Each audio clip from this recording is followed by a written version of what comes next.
ನಮ್ಮ ಹಿಂದೂ ಹುಲಿ ಶ್ರೀ ಪ್ರಮೋದ್ ಮುತಾಲಿಕ್ ಅವರು ಜೈ ಶ್ರೀರಾಮ್, ಜೈ ಶ್ರೀರಾಮ್.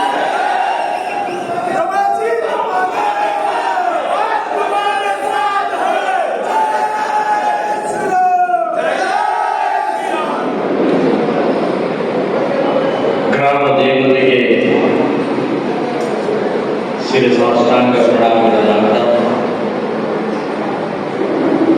ವೇದಿಕೆಯ ಮೇಲಿರುವಂತಹ ಎಲ್ಲ ಸಂತ ಮಹಂತರೇ, ಗಣ್ಯಮಾನ್ಯರೇ, ಆತ್ಮೀಯ ಬಂಧುಗಳೇ, ತಾಯಂದಿರೇ,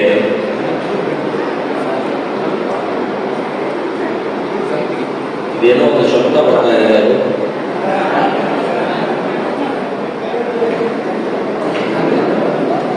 ಇವತ್ತು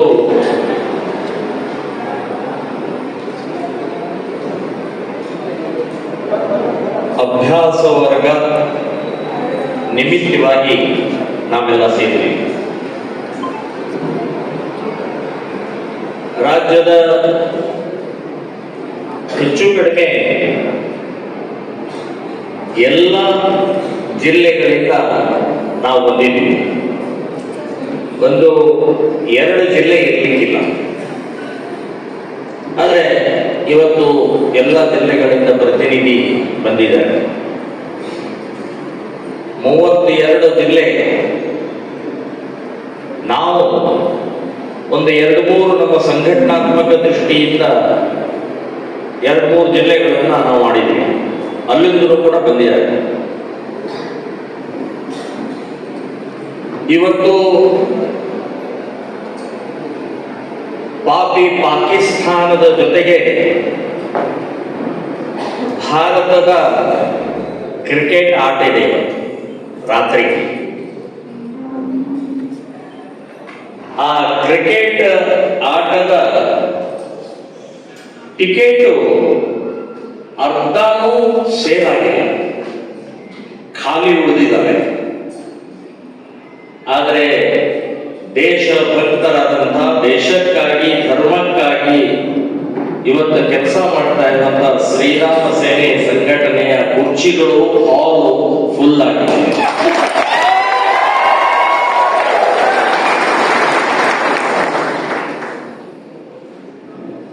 ಸಾಲ್ತಾ ಇಲ್ಲ.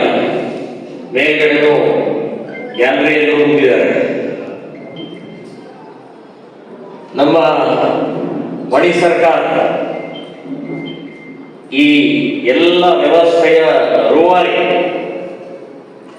ಅವ್ರು ಹೇಳಿದ್ರು, ದಾವಣಗೆರೆಗೆ ಬರ್ತಾರೆ ಅಂತಂದ್ರೆ ವ್ಯವಸ್ಥೆ, ಊಟ ಎಲ್ಲವೂ ಕೂಡ ಚೆನ್ನಾಗಿರ್ಬೇಕು ಅಂತ ಹೇಳಿ ಇಲ್ಲಿವರೆಗೆ ಮಾಡ್ತಾ ಬಂದಿದ್ದೇನೆ ನಾನು.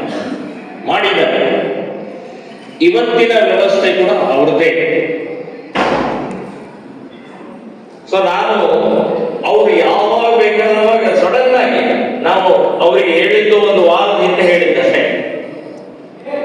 ಅವ್ರು ಹೇಳಿದ್ರು, ನೀವು ಯಾವಾಗ ಬೇಕಾದವಾಗ ದಾವಣಗೆರೆಯಲ್ಲಿ ಯಾವುದೇ ಕಾರ್ಯಕ್ರಮ, ಏನೇ ವಿಷಯ ಇದ್ರೆ ನೀವು ಹೇಳಿ, ನಾನು 24 ಗಂಟೆ ಒಳಗೆ ಅದನ್ನೆಲ್ಲ ಸಿದ್ಧ ಮಾಡಿ ನಿಮ್ಮ ಜೊತೆಗೆ ಇರ್ತೀನಿ ಅಂತ ಹೇಳಿದ್ರು. ಹಾಗೇ ಮಾಡಿದ್ದಾರೆ. ಅವರಿಗೆ ಶ್ರೀರಾಮ ಸೇನೆ ಸಂಘಟನೆಯಿಂದ ಅಭಿನಂದನೆಗಳನ್ನು ಹೇಳ್ತಾರೆ. ಇಲ್ಲಿ 1-2-3 ಜನ ಪ್ರಮುಖರು ಬಂದಿದ್ದಾರೆ. ಅವರು ಪರಿಚಯ ಮಾಡ್ಕೊಳ್ತೀವಿ. ತಮಿಳುನಾಡಿನಿಂದ ನಮ್ಮ ಶ್ರೀರಾಮ ಸೇನೆ ಸಂಘಟನೆಯ ರಾಜ್ಯ ಪ್ರಧಾನ ಕಾರ್ಯದರ್ಶಿ ಚಂದ್ರು ಅಂತ ಹೇಳಿ ಬಂದಿದ್ದಾರೆ. ಇಲ್ಲಿದ್ದಾರೆ.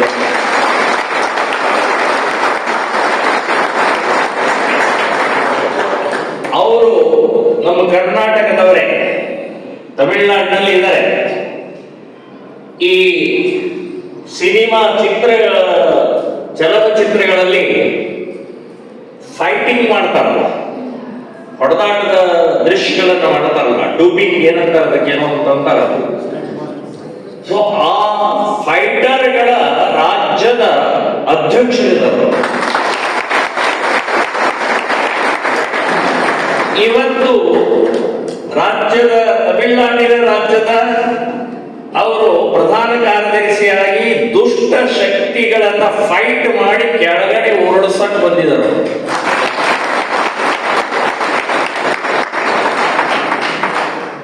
ಈ ನಮ್ಮ ಕಾರ್ಯಕ್ರಮಕ್ಕೆ ಬರಕ್ ಹೇಳಿದ್ದು ಅವರು ಬಂದಿದ್ದಾರೆ. ಅವ್ರ ಜೊತೆಗೆ ಒಂದು ಇಬ್ಬರು ನಮ್ಮ ಕಾರ್ಯಕರ್ತರಿದ್ದಾರೆ, ಅವರು ನಿಂತ್ಕೊಂಡ್ಬಿಡಿ ಒಂದ್ಸಲ. ಇವರು 3 ಜನ ಹೊಸೂರು, ತಮಿಳುನಾಡು ಅಂತಂದ್ರೆ ಹೊಸೂರು, ನಮ್ಮ ಬೆಂಗಳೂರಿನ ಬಾರ್ಡರ್ ನಲ್ಲಿ ಇರುವಂತ ನಮ್ಮ ಕಾರ್ಯಕರ್ತರು ಕೂತ್ಕೊಂಡು. ಇನ್ನೊಬ್ಬರು ನಮಗೀಗ ಈ ಮೇಲ್ಗಡೆಗೆ ಚಿತ್ರ ಕಾಣಿಸ್ತಾ ಇದೆ, ಕೆಳಗಡೆನೂ ಚಿತ್ರಗಳಿವೆ. ಆ ಚಿತ್ರಗಳನ್ನ ತಾವೇ ಸ್ವತಃ ಬಿಡಿಸಿ ಇವತ್ತು ಇಡೀ ರಾಜ್ಯದಲ್ಲಿ ಸಾವಿರಾರು ಕಡೆಗೆ, ಅವರೇ ಹೇಳ್ತಾರೆ ಆಮೇಲೆ ಎಷ್ಟು ಕಡೆಗೆ ಅಂತ, ಸಾವಿರಾರು ಕಡೆಗೆ ದೇಶ ಭಕ್ತರ ಮಹಾಪುರುಷರ ಕ್ರಾಂತಿಕಾರಿಗಳ ಆ ಚಿತ್ರಗಳ ಪ್ರದರ್ಶನದ ಮೂಲಕ ದೇಶಭಕ್ತಿಯನ್ನ ಮೂಡಿಸ್ತಾ ಇರುವಂತ ಸನ್ಮಾನ್ಯ ಶ್ರೀ ಮಹೇಂದ್ರವರು.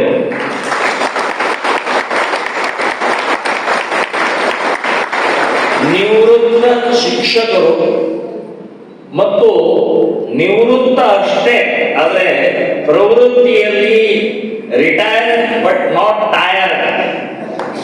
ಅವರು ಟೈರ್ ಆಗಿಲ್ಲ, ಅವರು ರಿಟೈರ್ಡ್ ಆಗಿಲ್ಲ, ಅವರು ನಿರಂತರವಾಗಿ ಈ ದೇಶದ ಯುವಕರಿಗೆ, ದೇಶದ ನಾಗರಿಕರಿಗೆ ನಮ್ಮ ದೇಶದ ಗೊತ್ತಿರಲಾರ್ದಂಥ, ನಮಗ್ ಗೊತ್ತಿರೋದು ಕೆಲವು ಜನ ಮಹಾಪುರುಷರು ಗೊತ್ತಿದೆ, ಆದ್ರೆ ಗೊತ್ತಿರಲಾರದಂತ ಮಹಾಪುರುಷರ ಚಿತ್ರವನ್ನ ಜನರಿಗೆ, ಸಮಾಜಕ್ಕೆ, ಯುವಕರಿಗೆ ಗೊತ್ತಾಗಬೇಕು ಅಂತ ಹೇಳಿ ಅವರು ಇದು ಶಾಂಪಲ್ ಅಷ್ಟೇ ಇದು ಹಾಕಿದ್ದು, ಬಹಳಷ್ಟಿದೆ. ಮತ್ತು ಅವರ ಪರಿಶ್ರಮಕ್ಕೆ ನಿಜವಾಗಿಯೂ ನಾನು ಕೂಡ ಸಾವಿರ ಪ್ರಮಾಣಗಳು.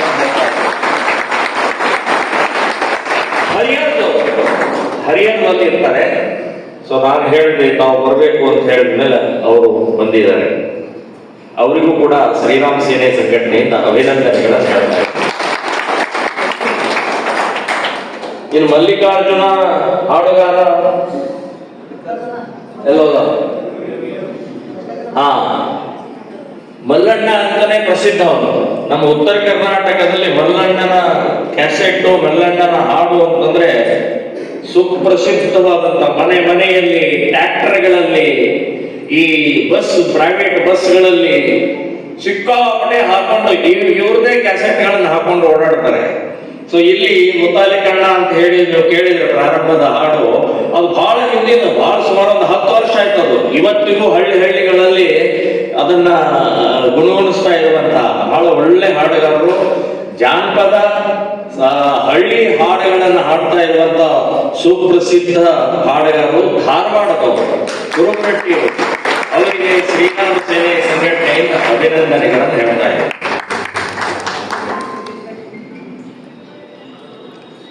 ಬಂಧುಗಳೇ,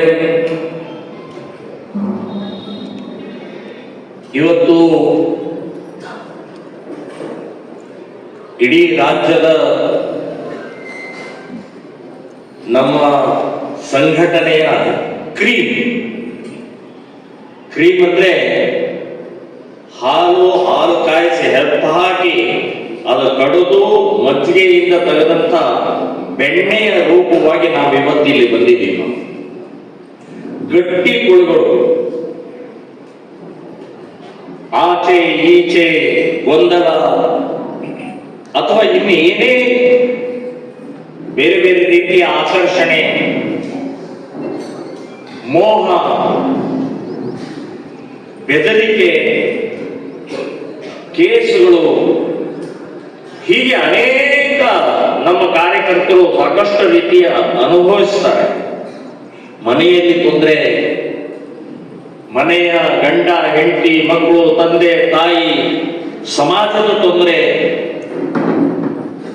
ಪೊಲೀಸ್ ಇಲಾಖೆದು, ಸರ್ಕಾರದ್ದು, ರಾಜಕಾರಣಿಗಳದ್ದು, ಸೊ ಈಗ ಅನೇಕ ಬೇರೆ ಬೇರೆ ರೀತಿಯ ತೊಂದರೆಗಳ ಮಧ್ಯದಲ್ಲೂ ಶ್ರೀರಾಮ ಸೇನೆ ಸಂಘಟನೆಯನ್ನು ಗಟ್ಟಿಯಾಗಿ ಹಿಡಿದು ಕಳೆದ ಒಂದು 20-30 ವರ್ಷದಿಂದಲೂ ಕೂಡ ನಿರಂತರವಾಗಿ ನನ್ನ ಜೊತೆಗೆ ಅಂದ್ರೆ ಶ್ರೀರಾಮ ಸೇನೆ ಸಂಘಟನೆ ಜೊತೆಗೆ ಕೆಲಸ ಮಾಡ್ತಾ ಇರುವಂತ ಇವತ್ತಿನ ಇಲ್ಲಿ ಬಂದಂತಹ ಕಾರ್ಯಕರ್ತರು, ಇವತ್ತು ಯಾವುದೇ ವ್ಯಕ್ತಿಗೆ, ಸಂಘಟನೆಗೆ, ದೇಶಕ್ಕೆ, ಸಮಾಜಕ್ಕೆ ಕಾರ್ಯಕರ್ತರು ಅಂತನ್ನುವಂಥದ್ದು ಬಹಳ ಮಹತ್ವದ ಸ್ಥಾನ, ಮಹತ್ವದ ಶಬ್ದ. ನಮ್ಮ ರಾಷ್ಟ್ರೀಯ ಸ್ವಯಂ ಸೇವಕ ಸಂಘದ 3ನೇ ಸರ್ಸಂಘ ಚಾಲಕರು ಪರಮ ಪೂಜನೀಯ ಬಾಳಾಸಾಹೇಬ್ ದೇವದಾಸ್ ಅವರು ಸಂಘದ ಕಾರ್ಯಕರ್ತರಿಗೆ ಹೇಳೋರು, ದೇವ ದುರ್ಲಭ ಕಾರ್ಯಕರ್ತರು ನಮ್ಮ ಸಂಘದ ಕಾರ್ಯಕರ್ತರು ಅಂತ ಹೇಳಿದ್ರು. ದೇವ ದುರ್ಲಭ, ದೇವರಿಗೂ ಸಿಕ್ಕಿಲ್ಲ ಅಂಥ ಕಾರ್ಯಕರ್ತರು ಇವತ್ತು ಶ್ರೀರಾಮ ಸೇನೆ ಸಂಘಟನೆಯಲ್ಲಿ ಇದ್ದದ್ದು ನನಗೆ ಬಹಳ ಆನಂದ ಆಗತ್ತೆ. ಇದೇ ಶಕ್ತಿ, ಇದೇ ನಮಗೆ ಈ ದೇಶದ ಒಂದು ಆಸ್ತಿ. ಶ್ರೀರಾಮ ಸೇನೆಯ ಸಂಘಟನೆಯ ಬುನಾದಿ ಬೇರೆ ಬೇರೆ ರೀತಿಯ ನಮ್ಮ ಕರ್ನಾಟಕದಲ್ಲಿ ಸಾಕಷ್ಟು ಸಂಘಟನೆಗಳಿವೆ, ಇರಬೇಕು. ನಾನು ಹೇಳೋದು ಅವರು ಇರಬಾರ್ದು, ನಾವು ಅಷ್ಟೇ ಇರಬೇಕು ಅಂತ ಅನ್ನೋಂಥದ್ದು ಇರಬೇಕು.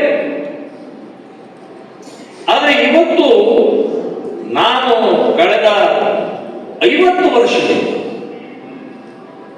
75ರಲ್ಲಿ ಮನೆ ಬಿಟ್ಟೆ. ನಾನು 75 ಅಂದ್ರೆ ತುರ್ತು ಪರಿಸ್ಥಿತಿ ಸಮಯದಲ್ಲಿ ಮನೆ ಬಿಟ್ಟೆ. ಮನೆ ಜೈಲಿನಲ್ಲಿದ್ದೆ. ಅವಾಗ ಸುಮಾರು 1 ತಿಂಗಳು ಜೈಲಿನಲ್ಲಿದ್ದೆ. ಪ್ರಾರಂಭದ ನಮ್ಮ ಜೈಲು ಅನುಭವ ಅಲ್ಲಿಂದಲೇ ಪ್ರಾರಂಭ ಆಗಿದೆ. ಆವಾಗಿಂದ ಇಲ್ಲಿ ತನಕ ನಾನು ಬೇರೆ ಬೇರೆ ಸಂಘಟನೆಗಳೆಲ್ಲ ಕೆಲಸ ಮಾಡ್ತಾ ಮಾಡ್ತಾ ಇವತ್ತು ಶ್ರೀರಾಮ ಸೇನೆ ಸಂಘಟನೆ 20 ವರ್ಷ ಆಯ್ತು. 20 ವರ್ಷದಿಂದ ನಾವು ಇಲ್ಲಿ ತನಕ ಬಂದಿದ್ದೀವಿ. ಮನೆಯಲ್ಲಿ ಬಡತನ ಇದೆ. ದಿನಾನು ಅವರ ಕೆಲಸ, ಹೊಲದ್ದು, ಕೂಲಿದು, ಆಟೋ, ಇನ್ನೇನೋ ಡ್ರೈವರು, ಪೇಂಟರು, ಎಲೆಕ್ಟ್ರಿಷಿಯನು, ಪ್ಲಂಬರು, ಹೀಗೆ ಅನೇಕ ಕಾರ್ಯಕರ್ತರಿದ್ದಾರೆ. ಪ್ರತಿನಿತ್ಯ ಅವರು ದುಡಿತಾ ಇದೆ. ಮನೆಯಲ್ಲಿ ತಂದೆ ತಾಯಿ ಹೆಂಡತಿ ಮಕ್ಕಳು ಎಲ್ಲ ಇದ್ದಾರೆ. ಈ ಕೆಳವರ್ಗದ ಅನ್ನೋಕ್ಕಿಂತ ಈ ಏನಂತಾರೆ, ಇದು ಕೆಲಸ ಮಾಡುವಂತಹ ವರ್ಗದ ದಿಂದ ಹಿಡಿದು ಇವತ್ತು ತುತ್ತ ತುದಿಯ ಶ್ರೀಮಂತರವರೆಗೆ ಇಡೀ ಸಮಾಜದ ಎಲ್ಲ ಜನ ಇದ್ದಾರೆ, ಎಲ್ಲ ಕಾರ್ಯಕರ್ತರು ಇದ್ದಾರೆ, ನಮ್ಮ ಹತ್ರ ಜೊತೆಗಿದ್ದಾರೆ. ಸೊ ಅವರು ಹೇಳೋದು ಮುತಾಲಿಕರ ಜೊತೆಗೆ, ಪ್ರಮೋದ್ಜಿ ಜೊತೆಗೆ. ಪ್ರಮೋದ್ಜಿ ಏನ್ ಹೇಳ್ತಾರ ಅದನ್ನು ಕೇಳ್ತೀವಿ, ಪ್ರಮೋದ್ಜಿ ಎಲ್ಲಿರ್ತಾರ ಅಲ್ಲಿ ಇರ್ತೀವಿ ಅಂತ ಬಾಯಿಂದ ಹೇಳ್ತಾರ. ಆದ್ರೆ ಪ್ರಮೋದ್ಜಿ ಅಲ್ಲ, ಅದು ಹಿಂದುತ್ವ, ಅದು ಶ್ರೀರಾಮ ಸೇನೆ ಸಂಘಟನೆ ಎಲ್ಲಿರುತ್ತೆ ಅಲ್ಲಿ ಇರ್ತೀವಿ ಅಂತ ಹೇಳಲಾಗಿದೆ. ಪ್ರಮೋದ್ಜಿ ಒಬ್ಬ ವ್ಯಕ್ತಿ ಅಲ್ಲ, ಹಿಂದುತ್ವ ಮತ್ತು ಪ್ರಮೋದ್ ಮುತಾಲಿಕ್ ಎರಡು ಹೀಗೆ ಬೇರೆ ಬೇರೆ ತೆಗೆದಿಟ್ರೆ ಪ್ರಮೋದ್ಜಿ ಏನೂ ಅಲ್ಲ. ಹಿಂದುತ್ವ ಅನ್ನುವಂಥದ್ದು ಇದೆ ಅಂತ ಹೇಳಿ ಪ್ರಮೋದ್ಜಿ ಗುರುತಿಸ್ತಾರೆ. ಸೊ ಎಲ್ಲರೂ ಕೂಡ ನನ್ನ ಹೆಸರು ಹೇಳಿ, ನನ್ನ ಪ್ರೀತಿ, ನನ್ನ ವಿಶ್ವಾಸದಿಂದ ಇರುವಂತಹದ್ದು ಹಿಂದುತ್ವದ ಪ್ರೀತಿ. ಅದು ಹಿಂದುತ್ವಕ್ಕಾಗಿ ಇವತ್ತು ಅವರೆಲ್ಲರೂ ಕೂಡ ಕೈ ಜೋಡಿಸುವಂತ ಪ್ರವೃತ್ತಿ ಮಾನಸಿಕತೆ ಇದೆ ಅಂತನ್ನುವಂಥದ್ದು ಇಲ್ಲಿ ತನಕ ನಾವು ನೋಡ್ತಾ ಬಂದಿದ್ದೀವಿ. ವ್ಯಕ್ತಿ ಪೂಜೆ, ವ್ಯಕ್ತಿಯ ವೈಭವೀಕರಣ ಆಗಬಾರದು. ಅದಕ್ಕೆ ರಾಷ್ಟ್ರೀಯ ಸ್ವಯಂ ಸೇವಕ ಸಂಘ ಗುರು ಪೂಜೆ ಅಂತ ಹೇಳಿ ಗುರು ಸ್ಥಾನದಲ್ಲಿ ಇಟ್ಟದ್ದು ಯಾವುದು ಅಂದ್ರೆ ಭಗವಾ ಧ್ವಜವನ್ನು ಗುರು ಸ್ಥಾನದಲ್ಲಿ ಇಟ್ಟಿದ್ದಾರೆ. ವರ್ಷಕ್ಕೆ ಒಮ್ಮೆ ಭಗವಾ ಧ್ವಜವನ್ನ ಪೂಜೆ ಮಾಡ್ತಾರೆ, ವ್ಯಕ್ತಿಯನ್ನಲ್ಲ. ಹಾಗಾಗಿ ರಾಷ್ಟ್ರೀಯ ಸ್ವಯಂ ಸೇವಕ ಸಂಘ 100 ವರ್ಷ 100 ಇಯರ್ಸ್ ಇವತ್ತು ಈ ವರ್ಷ 100 ವರ್ಷ ಆಗಿದೆ. ಕಾರಣ ಏನು? ಅಲ್ಲಿ ವ್ಯಕ್ತಿ ಇಲ್ಲ, ಒಂದು ಶಕ್ತಿ ಇದೆ, ಒಂದು ವಿಚಾರ ಇದೆ, ಒಂದು ತ್ಯಾಗ, ಒಂದು ಸಿದ್ಧಾಂತ ಇದೆ. ಹಾಗೆ ನಮ್ಮಲ್ಲೂ ಅಷ್ಟೇ. ಸೊ ನಾವು ಶ್ರೀರಾಮ ಸೇನೆ ಸಂಘಟನೆಯ ಮೂಲಕ ಒಂದು ಸಿದ್ಧಾಂತ, ಒಂದು ಸತ್ಯದ ವಿಚಾರಧಾರೆಯನ್ನು ನಾವೆಲ್ಲ ಹಿಡ್ಕೊಂಡು ಹೊರಟಿದ್ದೀವಿ ಅಂತಂದ್ರೆ. ಸೊ ನಾನು ಹೇಳಿದೆ, ಈ ನೋವು ಕಷ್ಟ ಎಲ್ಲವನ್ನೂ ಅನುಭವಿಸಿ ಇವತ್ತು ನಾವೇನು ಸೇರಿದೇವಲ್ಲ, ಬಹಳಷ್ಟು ಜನ ಹಳವರು, ಬಹಳಷ್ಟು ಜನ ಬಿಟ್ಟು ಹೋದಂಥವ್ರು ಅಂದ್ರೆ ಅವ್ರು ಯಾವುದೋ ತಮ್ಮ ಸ್ವಂತದ ಕೆಲಸ ಕಾರ್ಯಗಳ ಹಿನ್ನೆಲೆಯಲ್ಲಿ ಆಚೆ ಈಚೆ ಆದಂಥವ್ರು, ಅವರು ಕೂಡ ಇವತ್ತು ಬಂದಿದ್ದಾರೆ. ಮತ್ತು ಇವತ್ತಿನ ದೇಶದ ಪರಿಸ್ಥಿತಿ ಬಹಳ ಗಂಭೀರದ ಸ್ಥಿತಿಯಲ್ಲಿ ಇದ್ದಂಥ ಸಮಯದಲ್ಲಿ ಇವತ್ತು ಶ್ರೀರಾಮ ಸೇನೆ ಸಂಘಟನೆ ಜೊತೆಗೆ ಇಲ್ಲಿವರೆಗೆ ಕೈ ಜೋಡಿಸಿದಂಥ ನಮ್ಮೆಲ್ಲ ಕಾರ್ಯಕರ್ತರು, ಅವರು ಚಿಕ್ಕವರು, ದೊಡ್ಡವರು, ಮಹಿಳೆ ಅಥವಾ ಇನ್ಯಾರೋ ಅನ್ನುವಂಥದ್ದಲ್ಲ, ಎಲ್ಲ ಕಾರ್ಯಕರ್ತರಿಗೆ ನಾನು ಪ್ರಣಾಮವನ್ನ ಮಾಡ್ತಾ ಇದ್ದೇನೆ. ನಾನು 75ರಲ್ಲಿ ಹೊರಟಂತ ಸಮಯದಲ್ಲಿ ನನಗೊಬ್ಬರು ಗುರು ಇದ್ರು, ವಿಠ್ಠಲ ಅಡಿಕೆ ಅಂತ ಹೇಳಿ. ಅವರು ನನ್ನನ್ನ ನೀನು ಸಂಘಟನೆಗೆ ಫುಲ್ ಟೈಮ್ ಕೆಲಸ ಮಾಡಬೇಕಪ್ಪ ಅಂತ ಹೇಳಿದ್ರು. ಆಯ್ತು ಅಂತೇಳಿ ಹೊರಟೆ. ಹೆಜ್ಜೆ ಹೆಜ್ಜೆಗೂ ನನ್ನನ್ನು ತಿದ್ದಿ ತೀಡಿ ಅವರು ನಮ್ಮನ್ನ ಪೂರ್ಣಾವಧಿಯಾಗಿ ಫುಲ್ ಟೈಮ್ ಆಗಿ ಹೊರಡಿಸಿದ್ರು. ಆಮೇಲೆ ನಾನು ಸಂಘಟನೆ ರಾಷ್ಟ್ರೀಯ ಸ್ವಯಂ ಸೇವಕ ಸಂಘದಲ್ಲಿ ಸೇರ್ಕೊಂಡ ನಂತರ ಬಾಬುರಾವ್ ದೇಸಾಯಿ ಅಂತನ್ನುವಂಥ ಒಬ್ಬ ನನ್ನ ತಂದೆ ಸಮಾನ ಇನ್ನೊಬ್ಬ ನನ್ನ ಗುರುಗಳು ಸಿಕ್ಕಿದ್ರು. ಅವರಂತೂ ಇವತ್ತು ನಾನು ಏನಾದರೂ ಇದ್ರೆ ಅವರೇ ಕಾರಣ. ಇನ್ನು ನಮಗೆಲ್ಲರಿಗೂ ಕೂಡ ಇವತ್ತು ಇಲ್ಲಿ ಕೂತಂತವ್ರೆಲ್ಲರಿಗೂ ಕೂಡ ಗುರುವಿನ ಸ್ಥಾನ ಅಂತಂದ್ರೆ ಆರ್ ಎಸ್ ಎಸ್ ನಮಗೆ ತಂದೆ ತಾಯಿ, ಆರ್ ಎಸ್ ಎಸ್ ನಮಗೆ ಸಿದ್ಧಾಂತ, ಆರ್ ಎಸ್ ಎಸ್ ನಮಗೆ.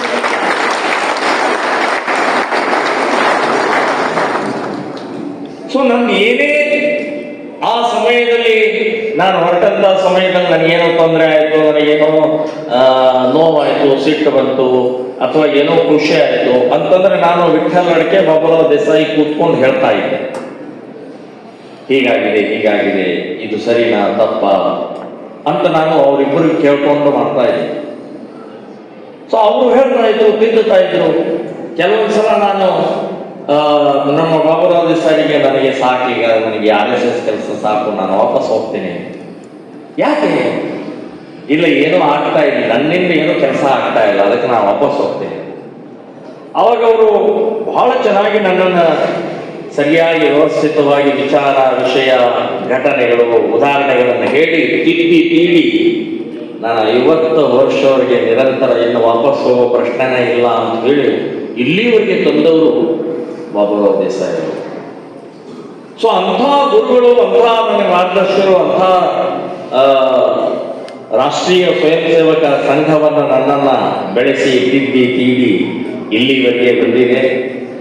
ನನಗೇನೇ ಆದರೂ ಅವ್ರ ಹತ್ರ ಹೋಗ್ತಿದ್ದೆ. ಇವತ್ತು 3 ಜನ ಇಲ್ಲ. 3 ಜನ ಅಂದ್ರೆ ಸಂಘ ನನ್ನನ್ನು ದೂರ ಮಾಡಿತು. ವಿಠ್ಠಲ ಅಡಿಕೆ ಮತ್ತು ಬಾಬುರಾವ್ ದೇಸಾಯಿ ಸ್ವರ್ಗಸ್ಥರಾದ ತೀರ್ಕೊಂಡ್ರು. ಸೊ ನಾನು ಇನ್ನು ಸಂಘಕ್ಕೂ ಕೂಡ ಅಷ್ಟೇ, ನನಗೇನಾದ್ರೂ ಆದ್ರೆ ಸಂಘದ ಹಿರಿಯರ ಹತ್ರ ಹೋಗಿ ಕೂತ್ಕೊಳ್ತಾ ಇದ್ದೆ. ಇವತ್ತು ಎಲ್ಲಿ ಹೋದು? ನಮ್ಮ ತಂದೆ ತಾಯಿಗಳು ಇಲ್ಲ, ಇವತ್ತು ನನಗೆ ಯಾರ ಮುಂದೆ ಹೇಳೋದು ನಾನು ಒಬ್ಬ ಮನುಷ್ಯನೇ, ನಾನು ಈ ಸಮಾಜದಲ್ಲಿ ಬೆಳೆದು ಬಂದಂಥವನೇ. ಸೊ ನನಗೆ ಇವತ್ತು ಸಂಘ RSS ಒಂದು ದಿಕ್ಕು ಕೊಟ್ಟು ಆ ದಿಕ್ಕಿಗೆ ಹೋಗೋಗೋಸ್ಕರ ಒಂದು ಕಲ್ಲನ್ನ ಮೂರ್ತಿಯಾಗಿ ನಿರ್ಮಾಣ ಮಾಡಿದ್ರು ಇಬ್ಬರು ನಮ್ಮ ಗುರುಗಳು. ನಿಮ್ಮ ಮುಂದೆ ಈಗ ನಿಂತಿದೆ ನಾನು. ಸೊ ನನ್ನ ನೋವು, ನನ್ನ ಖುಷಿ, ಆನಂದ, ನನಗೆ ಬಂದಂತ ಆಘಾತ, ನನಗೆ ಬಂದಂತ ತೊಂದರೆ ಯಾರು ಹೇಳೋದು? ಎಲ್ಲಿ ಹೇಳೋದು? ಎಲ್ಲಿ ಹೋಗ್ಬೇಕು? ಕೊನೆಗೆ ನನಗೆ ಅನಿಸಿದ್ದು ಎಲ್ಲೂ ಹೋಗ್ಬೇಕಾಗಿಲ್ಲ. ಇಲ್ಲಿ ನಿನ್ನ ಎದುರುಗಡೆ ನಿನ್ನ ಕಾರ್ಯಕರ್ತರಿದ್ದಾರೆ, ಇವರ ಹತ್ರನೇ ನಿನ್ನ ಕಷ್ಟ ಸುಖ ಹೇಳಿದ್ರೆ ಇಲ್ಲೇ ಪರಿಹಾರ ಆಗತ್ತೆ.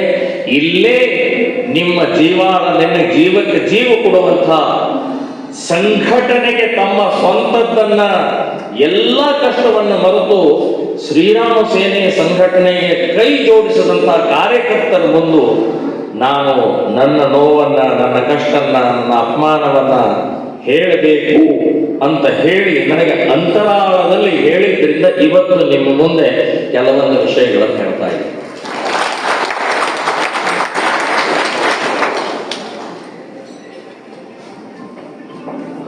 ನಾನು 75ರಿಂದ ಹೊರಟೆ. RSS ಸಂಘದ ಪ್ರಚಾರಕರ್ತಂದ್ರೆ ಫುಲ್ ಟೈಮ್ ವರ್ಕರ್ ಅಂದ್ರೆ ಅಲ್ಲಿಂದ ಪ್ರಚಾರಕ ಜೀವನ ಸುಮಾರು ಒಂದು 22 ವರ್ಷ ನಾನು ಪ್ರಚಾರಕ ಜೀವನ ಆದೆ. ಅಲ್ಲಿಂದ ವಿಶ್ವ ಹಿಂದೂ ಪರಿಷತ್, ಈ ಕಡೆ ನೋಡಿ 22 ವರ್ಷ ನಾನು RSS ಪ್ರಚಾರಕ. ನಂತರ ವಿಶ್ವ ಹಿಂದೂ ಪರಿಷತ್ 2 ವರ್ಷ, ಆಮೇಲೆ ಬಜರಂಗದಳ 2 ವರ್ಷದ ನಂತರ ನನಗೆ ದಕ್ಷಿಣ ಭಾರತ, ಆಂಧ್ರ, ತಮಿಳುನಾಡು, ಕೇರಳ, ಕರ್ನಾಟಕ 4 ರಾಜ್ಯದ ಪ್ರಮುಖವನ್ನಾಗಿ ಮಾಡಿ ಅದು 2 ವರ್ಷ ಕೆಲಸ ಮಾಡಿದೆ.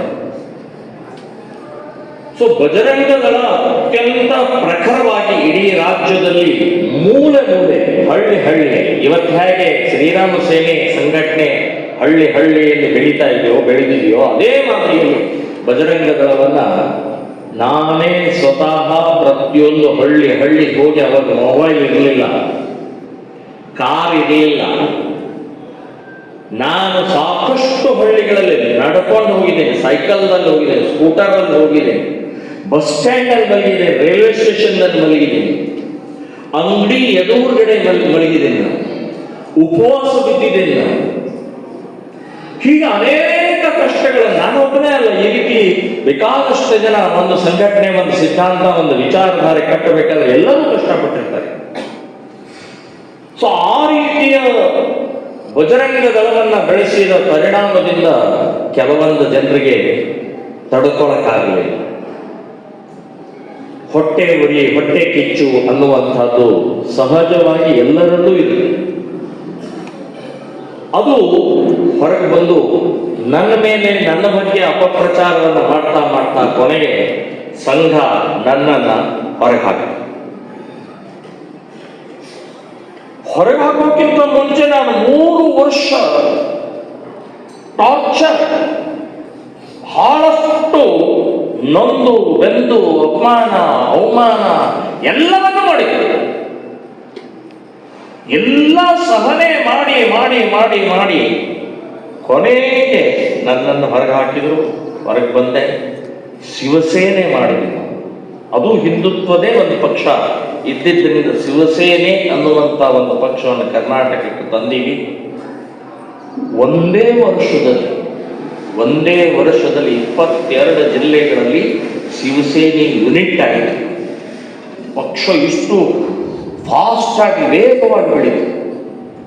ಆದರೆ ದುರ್ದೈವದಿಂದ ಈ ಕನ್ನಡ ಮರಾಠಿಯ ವಿಚಾರದಲ್ಲಿ ನಮ್ಮ ಪಕ್ಷದ ಕೆಲಸ ಮಾಡಕ್ಕೆ ಮುಂದುವರಿಯಕ್ಕಾಗಲೇ ಇಲ್ಲ. ಮತ್ತು ಅದರಲ್ಲಿ ನನಗೆ ಈ ರಾಜಕೀಯದ ಚಾಣಕ್ಯತೆ, ಚಾಕಚಕ್ಯತೆ, ರಾಜಕೀಯ ಮಾಡೋಕ್ಕೆ ನನಗೆ ಗೊತ್ತಾಗಲಿಲ್ಲ, ಇವತ್ತಿಗೂ ಬರುವುದಿಲ್ಲ. ಹಾಗಾಗಿ ಶಿವಸೇನೆ ಬಿಡಬೇಕಾಯಿತು. ಬಿಟ್ಟ ನಂತರ ಶ್ರೀರಾಮ ಸೇನೆ ಸಂಘಟನೆ ಪ್ರಾರಂಭ ಮಾಡಿದೆ. ಇವತ್ತು ಇಲ್ಲ. ನಾವೊಂದು 8-10 ಜನ ಈಗ ನಮ್ಮ ನಾಯಕರು ಹೇಳಿದರು, ನಾವು ಫುಲ್ ಟೈಮ್ ವರ್ಕರ್ಸ್ ಅಂತನ್ನುವಂಥ ಪೂರ್ಣಾವಧಿ ಅಂತನ್ನುವಂಥವ್ರು ನಾವೊಂದು 8 ಜನ ವಿಜಯಪುರ ಜಿಲ್ಲೆಯ ಒಂದು ಹನುಮಂತನ ದೇವಸ್ಥಾನದಲ್ಲಿ ಕೂತ್ಕೊಂಡು ಚರ್ಚೆ ಮಾಡಬೇಕಾದ್ರೆ ಏನು ಹೆಸರಿಡಬೇಕು ಅಂತ ಹೇಳಿ ಇಡಬೇಕಾದ್ರೆ ವಿನಾಯಕ ಬಂಕಾಪುರ್ ನಮ್ಮ ತೇರ್ದಾಳದ ಇವತ್ತಿಲ್ಲ, ಅವರು ತೀರ್ಕೊಂಡಿದ್ದಾರೆ. ಅವ್ರು ಫುಲ್ ಟೈಮ್ ವರ್ಕರ್ ಇದ್ದವನು. ಅವನು ಸಜೆಸ್ಟ್ ಮಾಡಿದ ಶ್ರೀರಾಮ ಸೇನೆ ಅಂತ. ಈ ಶ್ರೀರಾಮ ಸೇನೆ ಸಂಘಟನೆ ಹೆಸರು ಚೆನ್ನಾಗಿದೆ ಅಂತ ಹೇಳಿ ಎಲ್ಲರೂ ಒಪ್ಕೊಂಡು ಅಲ್ಲಿಂದ ಪ್ರಾರಂಭ ಆಗಿದೆ. ಇವತ್ತು 20 ವರ್ಷ ಆಗಿದೆ. ಸೊ ಶ್ರೀರಾಮ ಸೇನೆ ಹೆಸರಿನಿಂದ ಪ್ರಾರಂಭ ಆದಂತ ಸಂಘಟನೆ ನನಗೆ ಅನಿಸಿತ್ತು, ರಾಮನ ಹೆಸರಿದೆ, 14 ವರ್ಷ ಸ್ವಲ್ಪ ವನವಾಸ, ಕಷ್ಟ, ನೋವು, ಕಾಡಿನಲ್ಲಿ ಹೇಗೆ ರಾಮ ಅನುಭವಿಸಿದ್ನೋ ಹಾಗೆ ಇವರು ಬಾಬಣ್ಣ ಸುಂದರೇಶ್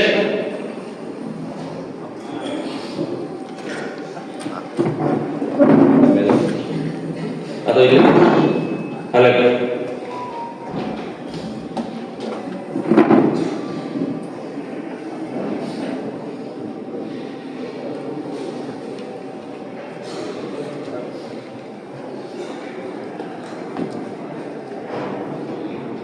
ನಮ್ಮ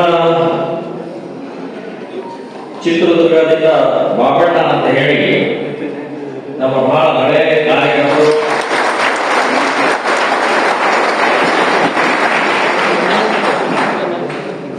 ಅವರು ಇಲ್ಲಿ ಬಂದಿದ್ದಾರೆ. ಆಮೇಲೆ ಡಿಟೇಲ್ ಹೇಳ್ತೀನಿ. ಸೊ ಹೀಗೆ ಶ್ರೀರಾಮ ಸೇನೆ ಸಂಘಟನೆ ನಾನು ರಾಮನ ಹೆಸರಿಟ್ಟುಕೊಂಡಿದ್ದೀನಿ. 14 ವರ್ಷ ಮಾತ್ರ ಇದಕ್ಕೆ ಸ್ವಲ್ಪ ತೊಂದರೆ ಕೊಡಬೇಕಾಗುವುದು ಅಂತ ಅಂದ್ಕೊಂಡಿದ್ದೆ. 14 ವರ್ಷ ಅಲ್ಲ, ಇನ್ನೂ ಸಾಕಷ್ಟು ರೀತಿಯ ತೊಂದರೆಗಳನ್ನ, ನೋವನ್ನ, ಅಪಮಾನವನ್ನ, ಅಪಪ್ರಚಾರವನ್ನ ಇವತ್ತಿನ ತನಕ ನಾವು ಎದುರಿಸ್ತಾ ಇದ್ದೀವಿ, ಅನುಭವಿಸ್ತಾ ಇದ್ದೀವಿ. ಸಾವರ್ಕರ್ ಒಂದು ಮಾತನ್ನು ಹೇಳಿದ್ರು, ನೀವು ಬಂದ್ರೆ ನಾನಂತೂ ಸ್ವಾತಂತ್ರ್ಯಕ್ಕೋಸ್ಕರ ಹೋರಾಟ ಮಾಡಕ್ಕೆ ಬರ್ತಿಲ್ಲ. ಬ್ರಿಟಿಷರ ವಿರುದ್ಧ, ಬ್ರಿಟಿಷರನ್ನು ಈ ದೇಶದಿಂದ ಹೊಡೆದು ಓಡಿಸುವವರೆಗೆ ನಾನು ಹೋರಾಟ ಮಾಡೋನು. ನೀವು ಬಂದ್ರೆ ನಿಮ್ಮ ಜೊತೆಗೆ, ನೀವು ಬರದೇ ಇದ್ದರೆ ನಿಮ್ಮನ್ನು ಬಿಟ್ಟು, ನೀವೇನಾದ್ರೂ ಅಡ್ಡಿ ಮಾಡಿದ್ರೆ, ತೊಂದರೆ ಕೊಟ್ಟರೆ ನಿಮ್ಮನ್ನ ಪಕ್ಕಕ್ಕೆ ತಳ್ಳಿ ನಾನು ಸ್ವಾತಂತ್ರ್ಯ ಹೋರಾಟ ಮಾಡ್ತೀನಿ ಅಂತ ಹೇಳಿದಂತ ಸಾವರ್ಕರ ವಾಕ್ಯ ನನ್ನ ಮನಸ್ಸಿನಲ್ಲಿದೆ. ಸೊ ನಾನು ಅದನ್ನೇ ಪಾಲಿಸಿದೆ. ಪ್ರಾರಂಭದಿಂದ ಇಲ್ಲಿವರೆಗೆ ಯಾರ್ಯಾರು ಬರ್ತಾರೆ ಅವ್ರ ಜೊತೆಗೆ ಬರ್ದೇ ಇದ್ರೆ ಬಿಟ್ಟು, ಇನ್ನು ತೊಂದರೆ ಕೊಟ್ಟರೆ ಅವರನ್ನ ಪಕ್ಕಕ್ಕೆ ತಳ್ಳಿ ಮುಂದೆ ಹೋಗೋದು ಗೊತ್ತು ಅಂತ ಇವತ್ತಿನ ಸಭೆ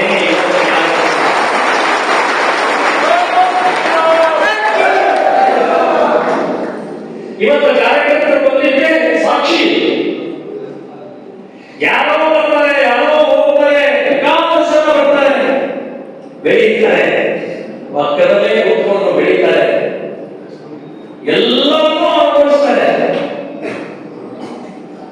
ಆಮೇಲೆ ಏನು ಮೈ ಮೇಲೆ ಬರುತ್ತೋ ಅಥವಾ ಇನ್ಯಾರೋ ಏನೋ ಹೇಳೋದಾಗೋ ಅಥವಾ ಏನೋ ಗೊತ್ತಿಲ್ಲ, ಅದು ವ್ಯತ್ಯಾಸ ಆಗ್ತಾ ಆಗ್ತಾ ಆಗ್ತಾ ತಾಯಿಗೂ ಹೀಗೆ ಮಾಡಿದ್ರು, ತಾಯಿಗೂ ಹಾಗೆ ಮಾಡಿದ್ರು, ಬಟ್ ಹೊರಗೋಗ್ಬೇಕು ಅವರಿಗೆ. ಹೊರಗೋಗ್ಬೇಕಾದ್ರೆ ಯಾರ್ಯಾರು ಕಲ್ಲೆಷ್ಟು ಹೋಗ್ಬೇಕು ಅವರಿಗೆ.